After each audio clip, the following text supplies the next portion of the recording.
Samanda usi nyibina, samanda usi delunai, grand fi mutolu ni jaxlina, febar.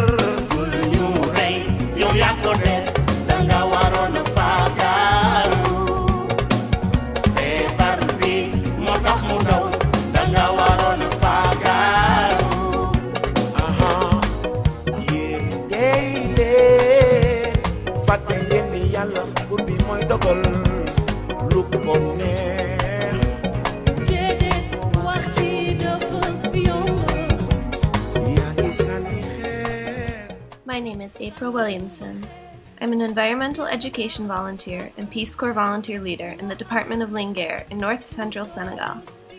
I recently collaborated with 6 other Peace Corps volunteers in this region to coordinate a department-wide distribution of over 2,000 bed nets. First, we figured out how many nets we wanted to distribute and created a donations page on the Against Malaria website to raise money for the nets. Against Malaria provided the high-quality, long-lasting insecticidal nets at a discounted price of only $2 a net. We worked together to raise over $4,000 through the generous donations of friends and family back home.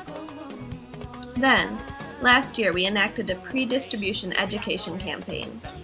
We went around to schools and markets in the area doing malaria talks. We discussed what malaria is, what causes it, and strategies to prevent it, including the use of insecticidal bed nets. We also demonstrated the proper way to hang a net. In March and April 2010, we worked with 8 health structures in the Department of Linguère to distribute all the nets in correlation with the national polio vaccine tours. We accompanied health workers out into the farthest reaches of the bush in order to reach populations that hadn't received nets in previous national and NGO-led distributions. It was important to distribute to these people not only because most of them hadn't received nets in the past, but because if they do get malaria, they are far from health structures and often lack the means of transportation. We distributed to children under 5 and pregnant women, the 2 groups most seriously affected by malaria. We spent long days working in the sun and often got stranded in the bush overnight among people who had never before seen a foreigner. But the hard work was worth it. It felt good to do something concrete to save lives.